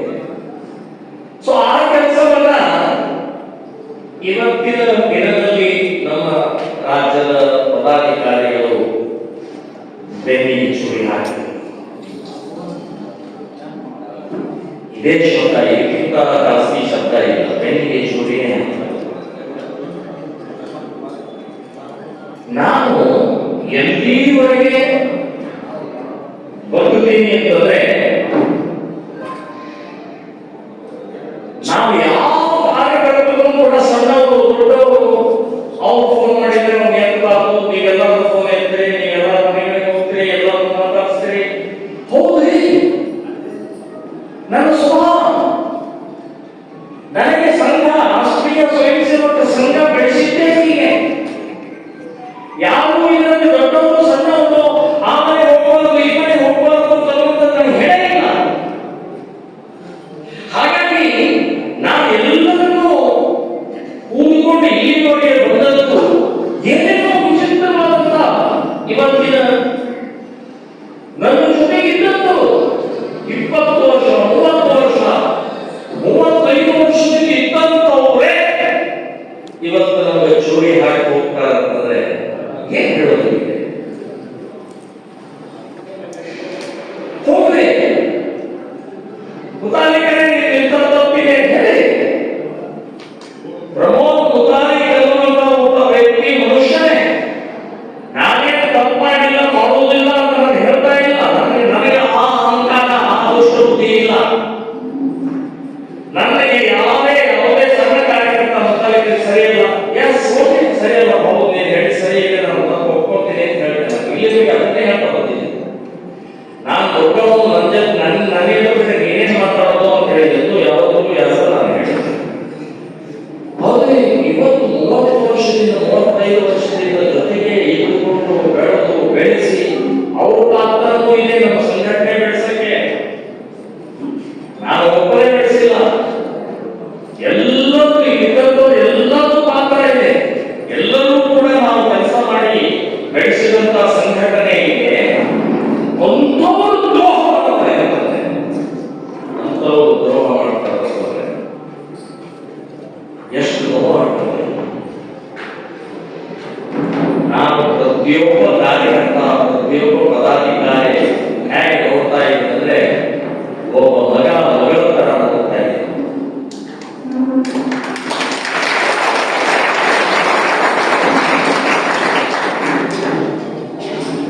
ಯಾರಾದರೂ ದೂರ ಆದರೆ ನನಗೆ ಕಸಿವಿಸಿ ಆಗುತ್ತೆ. ಈಗೊಂದು 6 ತಿಂಗಳಲ್ಲೇ ನನಗೆ ಶುಗರ್ ಜಾಸ್ತಿ ಆಗಿದೆ, 400 ಆಗಿದೆ. ಬೇರೆ ಬೇರೆ ಡಾಕ್ಟರ್ಗಳಿದ್ದಾವೆ, ನೀವು ಈ ತೋಳಪ್ಪ ಇದು ಸರಿಯಲ್ಲ, ಇದು ಔಷಧಿ ಸರಿಯಲ್ಲ, ಹೀಗೆ ಮಾಡಿ ಹಾಗೆ ಮಾಡಿ ಎಲ್ಲ ಹೇಳೋದು, ಬದಲಾಯಿಸಿದ್ರು. ಆದರೆ ಶುಗರ್ ಕಡಿಮೆ ಆಗಿ ನನಗೆ ಗೊತ್ತಿದೆ ಆ ಶುಗರಿಗೆ ಔಷಧಿ ಏನು ಅಂತ ನನಗೆ ಗೊತ್ತಿದೆ, ಅದು ಯಾಕೆ ಬಂದಿದೆ ಅಂತ ನನಗೆ ಗೊತ್ತಿದೆ. ಸೊ ಇವತ್ತು ಈ ನೋವಿದೆ. ನಾವು ಎಲ್ಲಿವರೆಗೆ ನಾವು ಈ ಪದಾಧಿಕಾರಿಗಳಿಗೆ ಹೇಳಿದೆ ಅಂತಂದ್ರೆ, ಆಯ್ತು ಸಂಘಟನೆಯಲ್ಲಿ ಏನೋ ಗೊಂದಲ ಇದೆ, ಮುತಾಲಿಕರಿಗೆ ಏನೋ ತಪ್ಪ ಆಗ್ತಾ ಇದೆ, ಒಟ್ಟಿಗೆ ಕೂತ್ಕೊಂಡು ಮಾತಾಡೋಣ. ಮಾತಾಡಿ ಆದ ನಂತರ ನಿಮಗೆ ಒಟ್ಟಿಗೆ ಇಲ್ಲ ನೀವು ಹೇಳೋ ಸರಿಯಲ್ಲ, ನೀವು ತಿಳ್ಕೊಳ್ಳಲ್ಲ, ನೀವು ಹಾಗೆ ಮಾಡ್ತೀರಿ ಹೀಗೆ ಮಾಡ್ತೀರಿ, ಓಕೆ, ಅವಾಗ ನೀವು ಸಂಘಟನೆ ನಮಗೆ ಬೇಡ ಅಂತ ಹೇಳಿ ಹೋಗಿ ಅದ್ರ ಸ್ನೇಹ ಇಟ್ಕೊಳ್ಳೋಣ, ಪ್ರೀತಿ ಇಟ್ಕೊಳ್ಳೋಣ, ಒಟ್ಟಿಗೆ ಹೇಳುವಂಥವ್ರು, ಒಟ್ಟಿಗೆ ಕೆಲಸ, ಒಟ್ಟಿಗೆ ಹೋರಾಟ, ಒಟ್ಟಿಗೆ ದೇಹ ಹೋಗುವಂಥವ್ರು ಈ ರೀತಿಯ ಒಮ್ಮೆ ಭಾರತ ಪಾಕಿಸ್ತಾನ ಹೋಗುವಂತ ಸರಿ ಅಲ್ಲ. ಇದೇ ಮಾತ್ರ ನಾನು ಹೇಳಿದೆ. ಪ್ರೀತಿ ಇರೋಣ, ವಿಶ್ವಾಸ ಇರೋಣ, ಆತ್ಮೀಯತೆ ಇರೋಣ. ನಿಮ್ಮ ಮನೆಗೆ ನಾನು ಬರ್ತೀನಿ ಅಂತ ಇದೇ ಹೇಳಿದ್ರೆ ಮನೆಗೆ ಬರೋದು ಬೇಡ, ಮನೆಗೆ ಬರೋದು ಬೇಡ ಅಂತ ಹೇಳಿದ್ರಿ. ನಮ್ಮ ಪ್ರೀತಿ, ವಿಶ್ವಾಸ, ನಂಬಿಕೆನೂ ಬೇಡ ಅಂತ ಹೇಳಿದ್ರು. ಅದು ಏನಾಗಿದೆ ಅಂತ. ಸೊ ಇದು ನನ್ನ ಶುಗರ್ ಜಾಸ್ತಿ ಆಗಕ್ಕೆ ಕಾರಣ ಅಂದ್ರೆ ಇದು. ನನಗೆ ಒಬ್ಬೊಬ್ಬ ಕಾರ್ಯಕರ್ತ ಏನಾದರೂ ಆದರೆ ನಮ್ಮ ಕಸಿ ಸಾಹೇಬರು ಈ ರಾಜ್ಯ ಮಟ್ಟದ ಪದಾಧಿಕಾರಿಗಳೇ ದ್ರೋಹ ಮಾಡಿದರೆ ಇನ್ನೇನು ಹೋಗ್ತಾರೆ. ನಿಮ್ಮ ಎದುರುಗಡೆ ಈ ವಿಚಾರವನ್ನು ಹೇಳಿದ್ರೆ ಇನ್ನೇನು ಹೇಳ್ತಾರೆ? ಯಾಕೆ ಬಹಳ ನೋವಾಗ್ತದೆ, ಬಹಳ ನೋವಾಗ್ತದೆ. ಕೆಲವೊಂದ್ಸಲ ನನಗೆ ನಿದ್ದೆ ಬರೋದು. ಒಂದು ಕಡೆಗೆ ಭಾರತ ದೇಶದ ಚಿತ್ರ, ಇನ್ನೊಂದು ಕಡೆಗೆ ಸಂಘಟನೆ ಕಟ್ಟಲ್ಪಟ್ಟಂತಹ ನಮ್ಮಲ್ಲೇ ಆದಂತಹ ಈ ವ್ಯತ್ಯಾಸಗಳು ವಿಚಿತ್ರ ಆಗ್ತದೆ. ಸಾವರ್ಕರ್ ಅದೇ ಮಾತು ಹೇಳುದು, ನನಗೆ ಹಿಂದೂಗಳ, ನನಗೆ ಮುಸ್ಲಿಮರಿಂದ ಭಯ ಇಲ್ಲ, ಕ್ರಿಶ್ಚಿಯನ್ರಿಂದ ಭಯ ಇಲ್ಲ, ಕಮ್ಯುನಿಸ್ಟ್ರಿಂದ ಭಯ ಇಲ್ಲ, ಯಾವ ದೇಶದ್ರೋಹಿಗಳಿಂದ ಭಯ ಇಲ್ಲ, ನನಗೆ ಭಯ ಇರುವುದು ನಮ್ಮದೇ ಹಿಂದೂಗಳಿಂದ ಅಂತ ಸಾವರ್ಕರ್ ಅವತ್ತೇ ಹೇಳಿದರು. ಇವತ್ತಿಗೂ ಆ ವಾಕ್ಯ ವಿಚಾರ ಸತ್ಯವಾಗಿದೆ. ಮತ್ತು ಇತಿಹಾಸದಲ್ಲೂ ನೋಡಿ, ಇತಿಹಾಸದಲ್ಲೂ ಹಾಗೆಯೇ ಆಗ್ತಾ ಬಂದಿದೆ. ಬಂಧುಗಳೇ, ನಾನಾ ಆರೋಪಗಳು ಇವತ್ತು ನಾನು ಎದುರಿಸ್ತಾ ಇದ್ದೇನೆ. ನಿಮಗೆಲ್ಲರಿಗೂ ಗಮನಕ್ಕೆ ಬಂದಿದೆ. ನಿಮ್ಮ ಮನಸ್ಸಲ್ಲೂ ಸಾಕಷ್ಟು ಗೊಂದಲಗಳು, ಸಾಕಷ್ಟು ಪ್ರಶ್ನೆಗಳು, ಸಾಕಷ್ಟು ರೀತಿಯ ಏನೇನೋ ಅನಿಸ್ತಾ ಇದೆ. ಅದನ್ನ ಸ್ಪಷ್ಟವಾಗಿ ಕ್ಲಿಯರ್ ನಿಮ್ಮ ಮನಸ್ಸಿನಲ್ಲಿದ್ದಂಥದ್ದೆಲ್ಲವನ್ನೂ ಬೆಲ್ಲ ಹಾಕಕ್ಕೆ ನಾನು ನಿಮ್ಮ ಮುಂದೆ ಇರ್ತಾ ಇದ್ದೇನೆ. ನನಗೆ ಇನ್ನೂ ಅರ್ಥವಾಗಿದೆ ಅಂದರೆ ನಮ್ಮ ಪೂಜ್ಯ ಸ್ವಾಮೀಜಿಯವರು ಇಂಥ ಶ್ರೇಷ್ಠ ಸ್ಥಾನದಲ್ಲಿ ಕೂತಂಥವರು ಅವರು ಕೂಡ ಈ ಕುತಂತ್ರಕ್ಕೆ, ಈ ಷಡ್ಯಂತ್ರಕ್ಕೆ, ಈ ಮೋಸಕ್ಕೆ ಬಲಿಯಾಗಲ್ಲ ಅಂತ ಹೇಳಿದರೆ ದುಃಖ ಆಗುತ್ತೆ. ಬಹಳ ಒಳ್ಳೆ ಸ್ವಾಮಿಯವರು, ಇವತ್ತಿಗೂ ಅವರನ್ನು ನಂಬುತ್ತೇನೆ. ಅವರನ್ನು ದಾರಿ ತಪ್ಪಿಸಿದೆ, ಅವರಿಗೆ ಬ್ರೇನ್ವಾಶ್ ಮಾಡಿದರು. ಅವರು ಅಷ್ಟೇ ಬರೀ ಕೂತ್ಕೊಂಡು ಮಾತಾಡೋಣ ಅಂತ ಹೇಳಿದ್ರೆ ನಾನು ಎಲ್ಲಿ ಬೇಕಾದ್ರೆ ಹೋಗ್ತೀನಿ. ಅವರು ಅಷ್ಟೇ, ಅವರು ಏನು ಮಾಡ್ತಾರೆ. ಒಂದು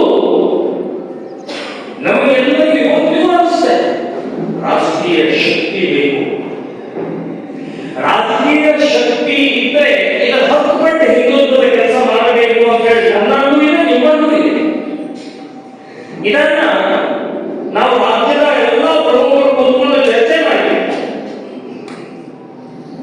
ಶಿವಸೇನಾ ಸಿಂಧೇಗೌಡ ನಮಗೆ ಕರೆ ಮಾಡಿದರೆ ಅದಕ್ಕೆ ತಗೊಳ್ಬೇಕು ತಗೊಳ್ಬಾರದು, ಹೋಗ್ಬೇಕು ಹೋಗಬಾರದು ಅನ್ನುವಂಥ ದೃಷ್ಟಿಕೋನದಿಂದ ಚರ್ಚೆ ಕೂತೀವಿ.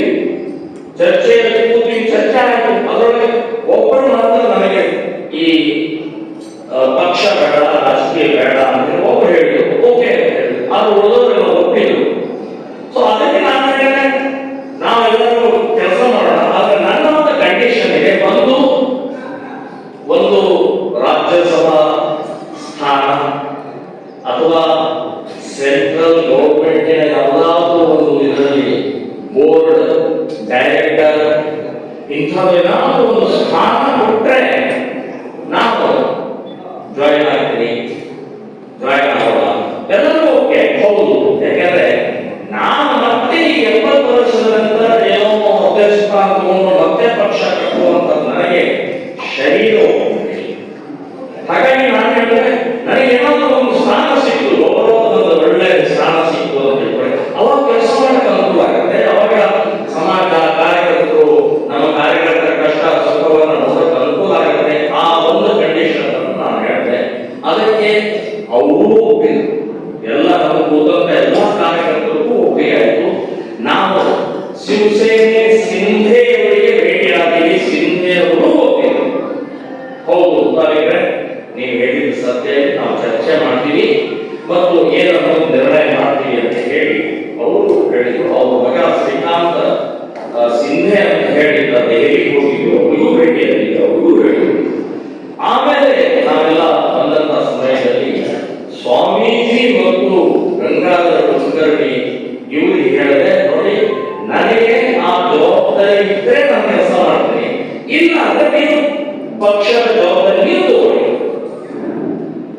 ಸ್ವಾಮೀಜಿ ನೀವು ಅಧ್ಯಕ್ಷರಾಗಿ, ಇಲ್ಲ ಗಂಗಾಧರ ಕುಲಕರ್ಣಿ ಅಧ್ಯಕ್ಷರಾಗಿ, ನಾವು ಇಡೀ ನಮ್ಮ ಎಲ್ಲ ಸಂಘಟನೆ ಜೊತೆ ಕೆಲಸ ಮಾಡ್ತೀವಿ ಅಂತ ನಾನೇ ಹೇಳಿದ್ದೆ. ಎರಡೆರಡು ಸಲ ಹೇಳಿದ್ದೆ. ಇದರ ಮಧ್ಯದಲ್ಲಿ ಒಂದು ಬೆಳವಣಿಗೆ ಆಯಿತು. ಬೆಂಗಳೂರಿನ ಒಂದು ಕಾರ್ಯಕ್ರಮದಲ್ಲಿ ಸ್ವಲ್ಪ ಗೊಂದಲ ಆಯಿತು. ಆ ಬೆಂಗಳೂರಿನ ಕಾರ್ಯಕ್ರಮದ ಗೊಂದಲದಲ್ಲಿ ಕಾರ್ಯಕರ್ತರಲ್ಲಿ ಸ್ವಲ್ಪ ವೈಮನಸ್ಸುಗಳು ಬಂತು. ಅದನ್ನು ಬಗೆಹರಿಸಲು ಪ್ರಯತ್ನ ಮಾಡಿದ್ವಿ. ಅದನ್ನು ಬಗೆಹರದೆ ಅದನ್ನು ರಾಜ್ಯಕ್ಕೆ ಹೋಗಬಹುದು. ರಾಜ್ಯದಲ್ಲಿ ಎಲ್ಲ ರೀತಿಯ ಬೆಂಗಳೂರಿನ ಸಮಸ್ಯೆ ಇಡೀ ರಾಜ್ಯಕ್ಕೆ ಸಂಬಂಧನೇ ಇರಲಿಲ್ಲ. ಅದನ್ನು ಎಲ್ಲ ಇಡೀ ರಾಜ್ಯಕ್ಕೆ ಪಸರಿಸಿ ಒಂದು ಗುಂಪ ಮಾಡಿ ಅವರು ನನ್ನನ್ನ ಹೊರತಾಗಿ ಪ್ರತ್ಯೇಕವಾಗಿ ಮೀಟಿಂಗ್ ಮಾಡ್ತಾ ಮಾಡ್ತಾ ಮಾಡ್ತಾ ಕೊನೆಗೆ ಮುಂಬೈವರೆಗೆ ಹೋಗಿತ್ತು. ಪ್ರತ್ಯೇಕವಾಗಿ ನನ್ನನ್ನು ಬಿಟ್ಟು ನಾನು ಹೇಳಿದ್ದೆ, ನೀವು ತಗೊಳ್ಳಿ, ನಾವೆಲ್ಲ ನಿಮ್ಮ ಜೊತೆಗೆ ನಾವೊಟ್ಟಿಗೆ ಹೋರಾಟ ಮಾಡೋಣ ಅಂತ ಹೇಳಿದ್ದೆ. ಆದರೆ ನನ್ನನ್ನು ಪಕ್ಕದಲ್ಲಿ ನನ್ನನ್ನು ಕಣ್ಣು ಮುಚ್ಚಿ ನನ್ನನ್ನು ಮೋಸ ಮಾಡಿ ಮುಂಬೈಗೆ ಹೋದ್ರು. ಮುಂಬೈಗೆ ಹೋಗ್ಬೇಕಾದ್ರೆ ಮುಂಚೆ ಒಂದು ಲೀಸ್ಟ್ ಕಳಿಸಿದ್ರು. ಆ ಲಿಸ್ಟ್ ಅಲ್ಲಿ ಸ್ವಾಮೀಜಿ ಹೆಸರು ಮತ್ತು ಇನ್ನಿತರೆ 7 ಜನರ ಹೆಸರಿತ್ತು. ನನಗೆ ಗೊತ್ತಿಲ್ಲ, ಲೀಸ್ಟ್ ಕಳಿಸಿದ್ದು ಗೊತ್ತಿಲ್ಲ, ಮುಂಬೈಗೆ ಹೋಗಿದ್ದು ಗೊತ್ತಿಲ್ಲ. ಅಂದ್ರೆ ಇವರ ಮಾನಸಿಕ ಸ್ಥಿತಿ ಏನು? ಸಂಘಟನೆಯನ್ನು ಹಾಳು ಮಾಡಬೇಕಾಗಿದೆ, ಉದಾಹರಣೆಯನ್ನು ಬದಲಾವಣೆ ಮಾಡಬೇಕಾಗಿದೆ, ನಾವು ಪ್ರತ್ಯೇಕವಾಗಿ ಬೆಳೆದು ನಿಂತು ಇದನ್ನು ತುಳಿಬೇಕಾಗಿದೆ ಅನ್ನುವಂತಹದ್ದೇ ಇವರ ಮಾನಸಿಕ ಸ್ಥಿತಿ ಅನ್ನೋದು ಗೊತ್ತಾಯಿತು. ನಾನು ಹೇಳಿದೆ, ಪಕ್ಷದ ಕೆಲಸ ಜೊತೆಗೆ ಇರುತ್ತೆ, ಮಾಡೋಣ, ಅದನ್ನು ಯಾವ್ಯಾವ ಹೋಗೋಣ. ಅದ್ರ ಜೊತೆಗೆ ನಾವು ಇವತ್ತಿನ ಈ ಅಭ್ಯಾಸವಾಗಿ ನಡೆಯಬೇಕಾಗಿದ್ದು ಜೂನ್ ಜುಲೈ ತಿಂಗಳಲ್ಲಿ. ನಾವು ಪ್ರತಿ ವರ್ಷ ಜೂನ್ ಜುಲೈ ತಿಂಗಳಲ್ಲಿ ಅಭ್ಯಾಸವಾಗಿ ನಡೆಸ್ತೀವಿ. ನಾನು ಹೇಳಿದೆ, ಅಭ್ಯಾಸವಾಗಿ ಮಾಡೋಣ. ಇಲ್ಲ, ಅಭ್ಯಾಸವಾಗಿ ಕಾರ್ಯ ಸಂಘಟನೆ ನಡೀತಾ ಇರುತ್ತೆ, ನಾವು ಒಂದು ಇದು ಮಾಡೋಣ. ನಾನು 2-3 ಸಲ ಯೋಚನೆ ಮಾಡಿದಾಗ ಅನಿಸ್ತು, ಏನೋ ದಾರಿ ಬರ್ತಾ ಇದೆ. ದಾರಿ ಬರ್ತೇ ಬಿಟ್ಟರು. ಮುಂಬೈಗೆ ಹೋದ್ರು. ಮುಂಬೈನಲ್ಲಿ ಘೋಷಣೆ ಆಯಿತು. ಘೋಷಣೆ ಆದ ನಂತರ ಸ್ವಾಮೀಜಿ ನನಗೆ ಫೋನ್ ಮಾಡಿ ಹೇಳಿದ್ರು, ಲೀಸ್ಟ್ ಕಳಿಸಿದ್ದೀವಿ ಅಂತ ಹೇಳಿ. ಲೀಸ್ಟ್ ಯಾವ ಲೀಸ್ಟ್ ಅಂತಂದ್ರೆ, ಇಲ್ಲ ಈ ಪದಾಧಿಕಾರಿಗಳ ಲೀಸ್ಟ್. ನಾನು ಅವಾಗ ನನಗೆ ಬಹಳ ದೊಡ್ಡ ಶಾಕ್ ಆಯಿತು. ನಾನು ಸ್ವಾಮೀಜಿಗೆ ಬಹಳ ಕೆಟ್ಟದಾಗಿ ಹೇಳಿದೆ, ಸ್ವಾಮೀಜಿ ಇಷ್ಟು ಪ್ರೀತಿ, ವಿಶ್ವಾಸ, ಪಾರದರ್ಶಕತೆ ಇದ್ದಂತ ನನಗೆ ನೀವು ದ್ರೋಹ ಮಾಡಿದ್ರಲ್ಲ, ಬೆಂಡಿಗೆ ಚೂರಿ ಹಾಕಿದ್ರಲ್ಲ, ನಿಮಗೆ ದೇವರು ಕೂಡ ಕ್ಷಮಿಸೋಲ್ಲ ಅಂತ ಹೇಳಿದ್ರು. ಸ್ವಾಮೀಜಿ ಹೇಳಿದ್ರು, ಯಾಕೆ ಹೀಗೆ ಮಾಡಿ ಲೀಸ್ಟ್ ತಗೊಂಡು ಬಂದು ಈ ಕಳಿಸಾಯ್ತು ಅಂತ ಹೇಳಿದ್ರೆ ನನ್ನ ಬೇಡ ಅಂತ ಹೇಳಿದ್ನ. ನೀವು ಮುಂಬೈಗೆ ಹೋಗಿ ಭೇಟಿ ಆಗೋದನ್ನ ಬೇಡ ಅಂತ ಹೇಳಿದ್ನ. ನಿಮ್ಮ ಉದ್ದೇಶ ಸೊ ಇದೆಲ್ಲ ಆದ ನಂತರ ಅವರು ಹೋದ್ರು. ಈಗ ಮುಂದಿನ ಬೆಳವಣಿಗೆ ಇದೆಲ್ಲ ಗೊತ್ತಿದ್ದೇ ಇದೆ. ಸೊ ಈಗ ನಾನು ಸ್ಪಷ್ಟವಾಗಿ ಅವ್ರಿಗೆ ಹೇಳಿದೆ, ನೀವು ಪಕ್ಷ ಬೆಳೆಸಿ, ಈಗ ಸ್ವತಂತ್ರವಾಗಿಯೇ ಹೋಗ್ಬೇಕು, ನಾವು ಯಾವುದು ಸಹಕಾರ ಬೇಡ ಅಂತ ಹೇಳಿ ನೀವು ಹೋದಂತವ್ರು ನೀವು ಪಕ್ಷ ಬೆಳೆಸಿ, ನಾವು ನಮ್ಮ ಸಂಘಟನೆಯನ್ನು ಮಾಡ್ತೀವಿ ಅಂತ ಹೇಳಿ ನಿರ್ಧಾರ ಮಾಡಿ ಇವತ್ತು ಶ್ರೀರಾಮ ಸೇನೆ ಸಂಘಟನೆಗೆ ಮತ್ತು ಶಿವಸೇನೆ ಸಿಂಧೆ ಬಣದ ಪಕ್ಷಕ್ಕೆ ಏನೂ ಸಂಬಂಧ ಇಲ್ಲ.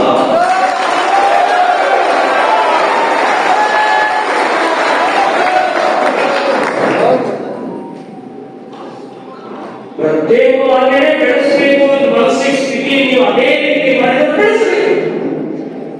ನಮ್ದು ನಿಮ್ಮ ಪೂರ್ಣ ಪ್ರಮಾಣದಲ್ಲಿ ನಿಮಗೆಲ್ಲ ರೀತಿಯ ನಾವು ಯೋಚನೆ ಮಾಡ್ತೀವಿ. ಆದರೆ ನಾವು ಸಂಘಟನೆ ಮಾಡಬೇಕಾಗಿದೆ. ನಮ್ಮ ಕಾರ್ಯಕರ್ತರಿಗೆ ಹಿಂದುತ್ವ ಈ ಹಿನ್ನೆಲೆಯಲ್ಲಿ ಮಾಡುವಂತಹ ದೃಷ್ಟಿಕೋನ ಇಟ್ಟಿದ್ದೀವಿ. ನಾವು ಸಂಘಟನೆಯನ್ನು ಮಾಡ್ತೀವಿ ಅಂತ ಅನ್ನುವಂಥದ್ದು ಸ್ಪಷ್ಟವಾಗಿ ಹೇಳಿ ಇವತ್ತು ನಾವು ಅಭ್ಯಾಸ ವರ್ಗದ ನಿಮಿತ್ತ ಆ ದ್ರೋಹ ಬೆಂಕಿಗೆ ಚೂರಿ ಹಾಕಿದ ನೀಚ ನಿರ್ಲಕ್ಷ್ಯಕ್ಕೆ ಇವತ್ತು ನಾವು ಉತ್ತರ ಕೊಟ್ಟಿದ್ದೀವಿ ಅಂತ ಮಾತು ಹೇಳ್ತೀನಿ.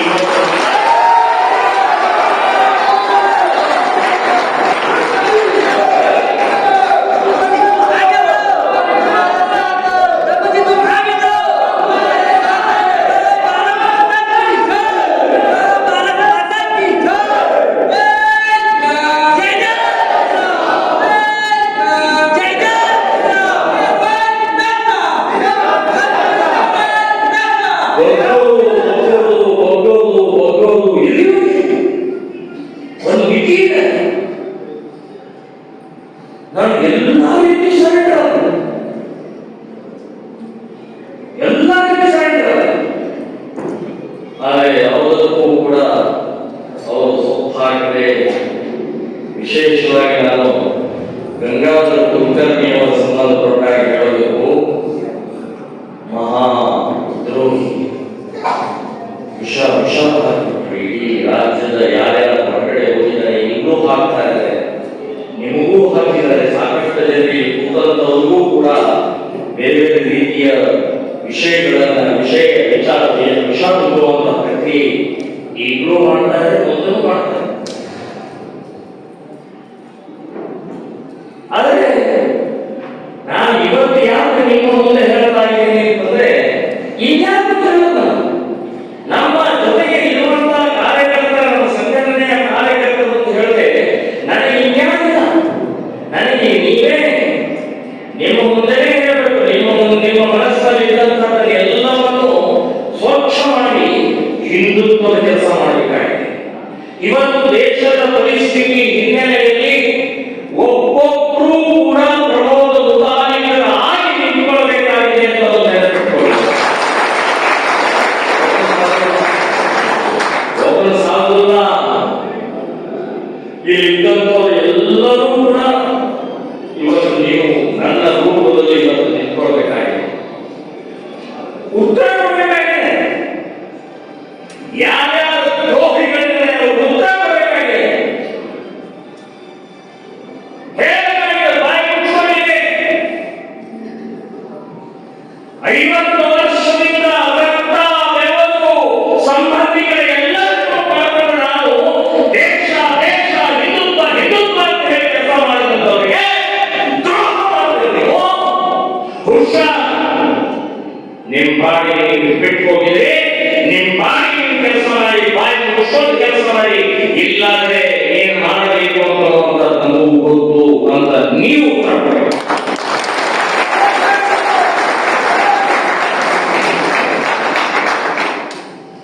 ನನಗೆ ಬೈಯಕ್ಕೆ ಬರೋದು, ಮಾನವಲ್ಲಿ ಬೈಯೋದು ಜಾಸ್ತಿ ಕೆಟ್ಟ ಶಬ್ದ ಅಂದ್ರೆ ನನಗಾಮೆ, ಇದೇ ನನ್ನ ಶಬ್ದ. ಅದಕ್ಕೆ ನಿಮಗೆ ಬೈಯಕ್ಕೆ ಬೇರೆ ಬೇರೆ ಶಬ್ದಗಳಿಲ್ಲ. ಬೈಬೇಡ್ರಿ, ಬೈಯೋದು ಬೇಡ, ಕೆಡಕೋದು ಬೇಡ. ಆದರೆ ನಮ್ಮ ಸಂಘಟನೆಯನ್ನ, ನಮ್ಮ ನಾಯಕರ, ನಮ್ಮ ಪದಾಧಿಕಾರಿಗಳನ್ನ ಕೆಣಕಿದರೆ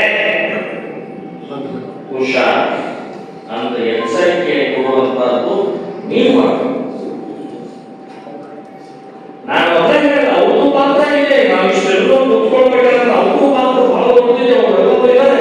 ನಾನು ಅವರನ್ನ ಎಂದೂ ಯಾವಾಗಲೂ ಕೂಡ ನಿನ್ನೇನಿಲ್ಲ, ನೀವೇ ಮಾಡಿದ್ದೀನಿ ಅಂತ ಎಂದೂ ಹೇಳಿಲ್ಲ, ಹೇಳುವುದೂ ಇಲ್ಲ.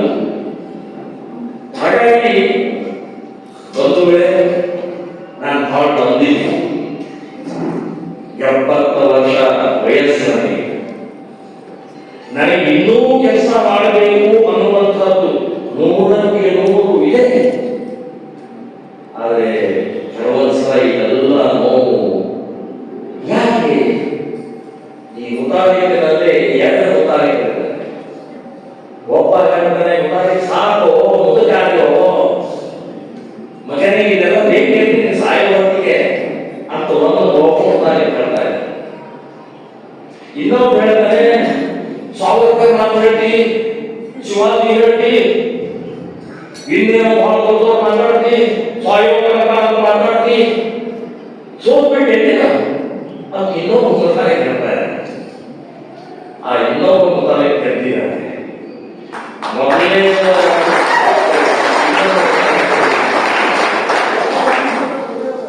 ರಾಷ್ಟ್ರೀಯ ಸ್ವಯಂ ಸೇವಕರ ಸಂಘ ನಮ್ಮನ್ನು ಪ್ರತಿಜ್ಞೆ ಹೇಳುತ್ತೆ, ಸಾಯೋವರೆಗೆ, ಕೊನೆ ಉಸಿರು ಇರುವವರೆಗೆ ನಾನು ಈ ದೇಶದ ಧರ್ಮದ ಕೆಲಸ ಮಾಡ್ತೀನಿ ಅಂತ ಹೇಳಿ ಸಂಘದಲ್ಲಿ ಒಂದು ಪ್ರತಿಜ್ಞೆ ಮಾಡಿದ. ಆ ಪ್ರತಿಜ್ಞೆಯ ಮಾಡಿದ ಪರಿಣಾಮದಿಂದ ನಾನು ಕೊನೆ ನನ್ನ ಕೊನೆ ಉಸಿರಿರುವುದಕ್ಕ ಹಿಂದುತ್ವ ಶ್ರೀರಾಮ ಸೇನೆ ಸಂಘಟನೆ ನನ್ನ ಕಾರ್ಯಕರ್ತರು ನಾನು ಬಿಡುವುದಿಲ್ಲ.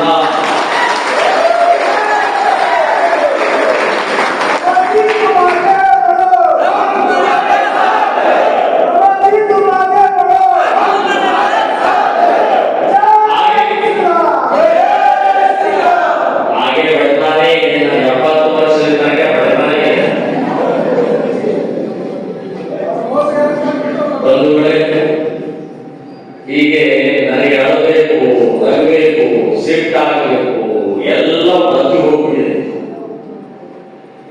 ದೇಶದ ಸ್ಥಿತಿ, ದೇಶದ ಇವತ್ತಿನ ಸಮಾಜದ ಸ್ಥಿತಿ, ನಾವೀಗ ಕೂತಂತ ಗುರುಗಳು ಕೆಲವೊಂದು ಜನ ಈಗ ಮುಂದೆ ಹೇಳಿದ್ರು. ನಮ್ಮ ದೇಶದಲ್ಲೇ ಗಣೇಶನ ಮೇಲೆ ಕಲ್ಲು, ನಮ್ಮ ದೇಶದಲ್ಲೇ ಇವತ್ತು ಚಾಮುಂಡಿ ದೇವಿ ಗೋಮಾಂಸದಿರುವಂತ ಮಹಿಳೆಯಿಂದ ಪೂಜೆ, ಇದು ಅನೇಕ ಅಪಮಾನಗಳು, ಅನೇಕ ರೀತಿಯ ಇವತ್ತು ಆಗ್ತಾ ಇರುವ ಆಘಾತ ಬಹಳ ಒಂದು ಕಡೆಯಿಂದ ನೋವು ಸಿಟ್ಟದಂತೆ. ಇನ್ನೂ 10 ಪಟ್ಟು ಕೆಲಸ ಮಾಡಬೇಕು, 10 ಪಟ್ಟು ಕೆಲಸ ಮಾಡಬೇಕು. ಅದಕ್ಕೆ ಈ ಮುತಾಲಿಕೆಯಾದಂತಹ ಅವಮಾನ, ಅಪಮಾನ, ಅಪಪ್ರಚಾರ, ಹಣದ ಬಗ್ಗೆ, ಇನ್ನೇನೇನೋ ಬಗ್ಗೆ ಎಲ್ಲ ಮಾಡಿದರು. ದುಡ್ಡಿನ ಬಗ್ಗೆ ಉದಾಹರಣೆಗೆ 10 ಕೋಟಿ ಇದೆ, 100 ಕೋಟಿ ಇದೆ. ನನಗೆ ಅಟ್ಲೀಸ್ಟ್ ಅಷ್ಟು ಕೋಟಿ ಮುತಾಲಿಕೆಯಲ್ಲಿ ಜೋಡಿಸಿದಾರಪ್ಪ, ಇರಲಿ ಬಿಡಿ. ಆಮೇಲೆ ಅವರ 100 ಕೋಟಿ ಜೋಡಿಸಿದಲ್ಲ, ಒಳ್ಳೆ ಮುತಾಲಿಕೆ ಶಕ್ತಿ ಅದಷ್ಟು ಇದೆಯಲ್ಲ ಅಂತ ಹೇಳಿ 100 ಕೋಟಿ 10 ಕೋಟಿ ಅಥವಾ ಕೋಟಿಗಟ್ಟಲೆ ದುಡ್ಡು ಅಲ್ಲಿ ಕೊಟ್ಟಿದ್ದಾರೆ, ಇಲ್ಲಿ ಕೊಟ್ಟಿದ್ದಾರೆ, ಅದು ಮಾಡಿದ್ದಾನೆ, ಇದು ಮಾಡಿದ್ದಾನೆ. ಏನ್ ಮಾಡಿದ್ದಾರೆ? ಏನ್ ಮಾಡಿದ್ದಾನೆ? ಎಲ್ಲಾದ್ರೂ ಪೆಟ್ರೋಲ್ ಬಂಕ್ ಇದೆಯಾ ನನ್ನದು? ಏನಾದ್ರೂ ಕಾಂಪ್ಲೆಕ್ಸ್ ಇದೆಯಾ ನನ್ನದು? ಏನ್ ಮಾಡಿದೆ? ನನ್ನ ಹತ್ರ ಕಾಣಲ್ಲ, ಕೋಟಿಗಳ ಹಣ ಒಂದು ಕಾಣಬೇಕ, ನನ್ನ ವೈಭವ ಕಾಣಬೇಕ, ನಾನು ಬೆಳೀತಾ ಇರೋದು ಕಾಣಬೇಕ. ಸೊ ಏನು ಆರೋಪ ಮಾಡುವಂಥವ್ರು ಕೂಡ ನಾವಿಗೆ ಹೇಗೆ ಇದೇ ವ್ಯಕ್ತಿಗಳು ನನಗೊಂದು 10-15 ವರ್ಷ ಇದ್ದು ಇದೇ ವ್ಯಕ್ತಿಗಳು ಇದೇ ಆರೋಪ ಮಾಡಿದ್ರು. ಅವರು ನಾನು ಒಂದ್ಕೊಂಡು ಕರ್ಕೊಂಡು ಇಲ್ಲಿ ತನಕ ಆಗೋದಿದ್ದೆ, ಅವ್ರು ಮತ್ತೆ ಆರೋಪ ಮಾಡ್ತಾರೆ. ಇವರು ಯಾವುದೇ ಹೊಡಿಬೇಕು ಅಂತ ಗೊತ್ತಾಗ್ತದೆ. ಹೊಡಿಬೇಕು. ನನ್ನ ಹತ್ರ ದುಡ್ಡಿದ್ರೆ ಸಂಘಟನೆಯ ದುಡ್ಡು, ಸಂಘಟನೆಗೋಸ್ಕರ ದುಡ್ಡು ಅಂತ ನೆನಪಿಸಿಕೊಳ್ಳಿ. ನಾನು ನನ್ನ ತಾಯಿ ಇರ್ಬೋದು, ಭಾರತ ಮಾತೆ ಇರ್ಬೋದು, ಯಾರೇ ಶ್ರೇಷ್ಠ ದೇವತೆ ಇರ್ಬೋದು, ಕೈ ಕೊಟ್ಟಿ ಕೈ ಅವರ ಮಾಡೆ ಮಾತಾಡ್ತಾ ಇದ್ದೀನಿ. ಹಣದ ಅವ್ಯವಹಾರ ಮಾಡಿದಂತ ಮುತಾಲಿಕಲ್ಲ, ಮಾಡುವುದೂ ಇಲ್ಲ. ಇದ್ರೆ ಸಮಾಜಕ್ಕೆ ಸಂಘಟನೆ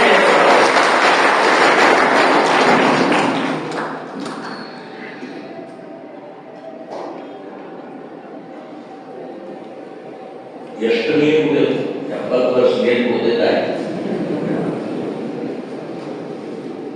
ಸೊ ಇಷ್ಟು ಅನೇಕ ಇದು ಬೇಕಾದಷ್ಟಿದೆ. ಎಲ್ಲರೂ ನಿಮಗೆ ಹೆಡ್ಲೈನ್ಗಳು ಹೇಳಿದ್ದಾರೆ ಅಷ್ಟೇ, ಬ್ರೇಕಿಂಗ್ ನ್ಯೂಸ್ಗಳು ಅಂತ ಹೇಳ್ತಾರ ಹಾಗೆ. ನೊಂದು ಸಾಕಾಗಿದೆ, ಕಣ್ಣೀರು ಹಾಕಕ್ಕೂ ಆಗ್ತಾರೆ. ಆದ್ರೆ ವಿಷಯದ್ದು ನಮ್ಮ ಕಾರ್ಯಕರ್ತರ ಮುಂದೆ ಹೇಳಲೇಬೇಕು ಅಂತ ಹೇಳಿ ಕೆಲವೊಂದು ಜನ ಒತ್ತಾಯ ಮಾಡೋದು. ನನಗೆ ಹೇಳೋ ಮನಸ್ಸಿರಲಿಲ್ಲ, ಆದ್ರೆ ನನಗೂ ಅನಿಸ್ತು ಹೌದು ನೀನ್ ಹೇಳ್ಬೇಕು. ನನ್ನ ಒಳಗಡೆ ಕುರಿತಾ ಇರುತ್ತೆ, ಒಳಗಡೆ ನೋವನ್ನು ಇನ್ನೇನು ಅಂತ ಹೇಳ್ತಾರೆ ಕಾರ್ಯಕರ್ತರಿದ್ದಾರೆ. ನನಗೆ ಯಾರೋ ಬಾಬುರಾವ್ ದೇಸಾಯಿ, ನನಗೆ ಯಾರೋ ಬಿಟ್ಟವರಿಗೆ, ನನಗೆ ಯಾರೋ ರಾಷ್ಟ್ರೀಯ ಸ್ವಯಂ ಸೇವಕರ ಸಂಘದ ಹಿರಿಯರಿಲ್ಲ. ಈಗ ಇರೋರು ನಮಗೆ ಹಿರಿಯರು, ಇರೋರು ನಮಗೆ ಆಧಾರ, ಇರೋರು ನಮಗೆ ಅಂತಂದ್ರೆ ನಮ್ಮ ಕಾರ್ಯಕರ್ತರು. ಸೊ ಕಾರ್ಯಕರ್ತರ ಮುಂದೆ ನಾನು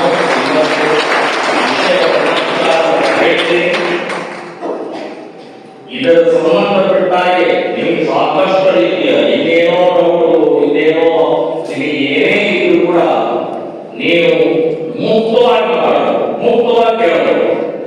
ಇಲ್ಲಿ ಯಾವುದೇ ಪಕ್ಷಿರುವಂತಹದ್ದು ಅಥವಾ ಇದ್ಯಾಕೆ ಹೇಳೋದು ಅಥವಾ ಇದ್ಯಾಕೆ ಹೇಳೋದು ಅಂತ ಅನ್ನುವಂಥದ್ದು ಯಾವುದೇ ಮನಸ್ಸಿಗೆ ಇಟ್ಕೊಳ್ಳದೆ ಮುಕ್ತವಾಗಿ ನಿಂತುಕೊಂಡು ನಿಮ್ಮ ಹೆಸರು ಹೇಳಿ, ಊರು ಹೇಳಿ, ನೀವು ಕೇಳಿ.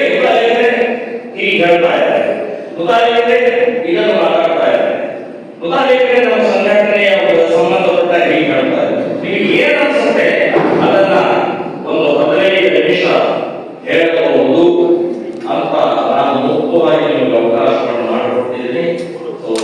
ನನ್ನ ವಿಷಯಗಳನ್ನ ಆಂತರಿಕವಾಗಿದ್ದಂಥದ್ದನ್ನ ನಾನು ನಿಮ್ಮ ಮುಂದೆ ಇಟ್ಟಿದ್ದೀನಿ. ಸೊ ಈಗ ಹೇಳ್ಬೋದು